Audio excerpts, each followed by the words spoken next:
नमस्कार, प्रणाम के राज और आप देख रहे हैं कुशवाहा समाज यूट्यूब चैनल। एक दिन पहले का पोस्ट आप लोगों ने देखा होगा।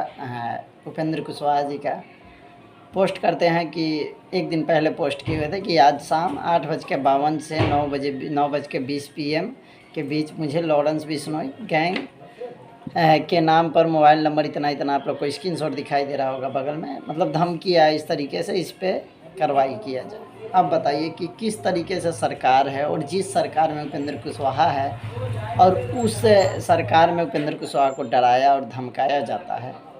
उपेंद्र कुशवाहा तो पहली बार डरने वाले हैं नहीं, और दुनिया देखे हुए हैं। जिस दुनिया में लॉरेंस बिश्नोई का गैंग अब जाके शामिल हुआ है, शायद उससे बड़ा दुनिया देखे हुए हैं, और दिल्ली तक जाकर बैठ के आए हुए हैं। तो ये इनको तो डराना धमकाना दूर की बात है, लेकिन ये चीज़ सवाल तो उठता है कि अगर किसी का भी सरकार हो और इस सरकार में इस तरीके से धमकी दिया जाता हो, जो कोई पार्टी के डायरेक्ट नेता को धमकी दिया जाता हो, ये बहुत बड़ी बात है। और ये बहुत बिहार के लिए शर्मनाक है कि किसी भी नेता को इस तरीके से धमकाया जाता है। और उन्होंने जाके एसएसपी को आवेदन भी दिया, और वहाँ पे और जो भी नंबर से धमकी आया था, कॉल आया था उपेंद्र कुशवाहा को, सारे नंबर वहाँ पे दिए। लेकिन बिहार में देखा जाए तो अपराध के जो सीमा है वो बढ़ते जा रहा है। और अभी इतने बड़े नेता को, उपेंद्र कुशवाहा को, जो कि मंत्री भी रह चुके हैं, सांसद भी रह चुके हैं, विधायक भी रह चुके हैं, उनको इस तरीके से धमकी दिया जाता है। और उसके बाद उन्होंने सरकार से गुहार लगाते हैं कि इस पर कार्रवाई किया जाए।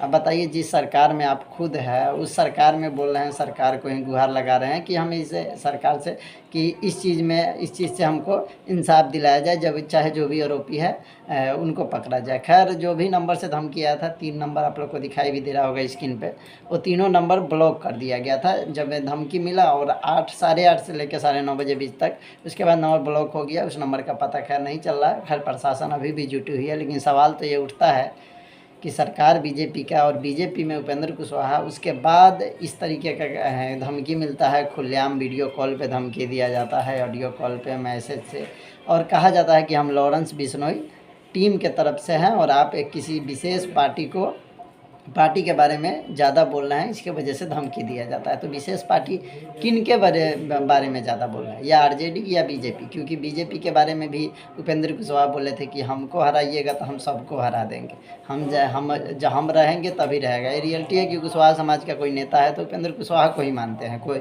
चाहे सम्राट चौधरी आ गए हों, चाहे निशिकांत सिन्हा, चाहे और सारे जितने भी नेता हों, लेकिन कुशवाहा समाज जो भी बड़ बुजुर्ग हैं, वो सभी लोग उपेंद्र कुशवाहा को ही नेता मानते हैं। और उपेंद्र कुशवाहा इस तरीके से बीजेपी की तरफ से कम सीट दिया जा रहा था, 4-5 सीट देने के बात हो रहा था, तो उपेंद्र कुशवाहा ने बीजेपी को भी टारगेट किया था कि हमको वहाँ हराया गया था, जहाँ से पवन सिंह खड़ा हो गए थे।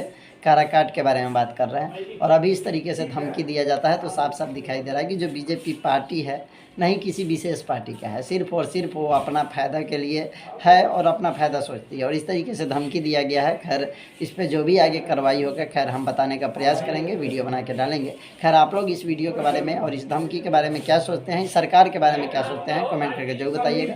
मिलेंगे अगले वीडियो में, तब तक के लिए जय।